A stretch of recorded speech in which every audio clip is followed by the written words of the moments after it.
So to use Edpuzzle with Clever, I first of all need to turn off any other Edpuzzle connections that I have. So I'm going to go to edpuzzle.com in a browser and tell it to log in. Chances are you already have an account in Edpuzzle, or you may have done a sign in with Google in Edpuzzle. So I'm going to log into that account, and then I'm going to click on my icon in the upper right hand corner, and then click on my name. And at the bottom, this will show me what connected accounts that I have with Edpuzzle. So I need to disconnect Google, and I need to disconnect Canvas. Neither of those two are approved with our license agreement. So now I'm going to tell it to connect with Clever. Clever does support our license agreement because it controls what information is being handed over to Edpuzzle.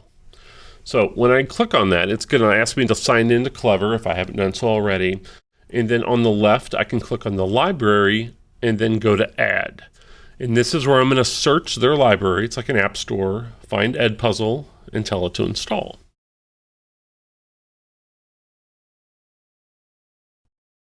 Now it tells me this is going to be the name of my class, and I tell it to allow and continue, which tells me that Edpuzzle is only going to receive students' first names and last initials.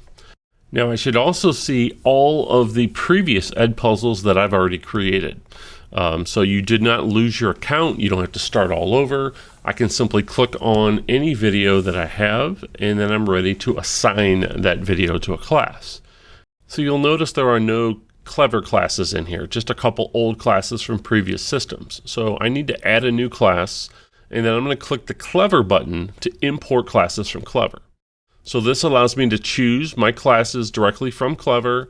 I choose a grade level and subject, which is all that they're going to get along with the student's first name and last initial. I then tell it to import those classes, and then I need to reload the page, and then those classes are going to show up in there as well.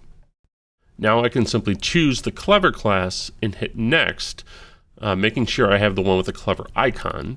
And then now I could set a due date and go through and adjust all of my Edpuzzle settings the way I want, and then click Assign. So once you've assigned a video to a class, this is what you're going to see. You're going to get a list of all the students' names. Notice it's just first name, last initial, because that's all Clever is going to give Edpuzzle by using it this way. This will show you the status. It'll show you the grade if this was a graded. Shows you how many attempts, whether they've watched it or not, whether they've submitted or not, and there's an option to go ahead and reset their progress or make the student retry it if they want. So in order to get this assignment to students, you could do a couple different things. You could have the students simply go to Clever and click on that assignment to be able to take it, or you have a share assignment button, which actually gives you the option to make a link to it. So if I copied this link, I could now go into Canvas and go to Assignments, create an assignment, give it a name, and I could create that link to that assignment into my text box. So I would just simply need to create some text and then highlight that text and add a link. This is an external link since it's taking me out of Canvas. I paste in my Edpuzzle link and hit done. And then down here, I'm going to go ahead and add all of my assignment settings, due date, etc.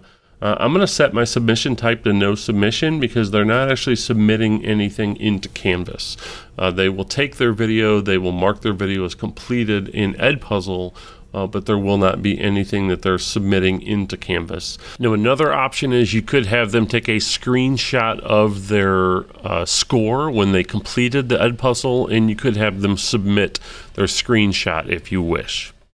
If you choose to do it that way, you will need to do a submission type of file upload or online submission. But I could go ahead and choose my due dates and then save and publish.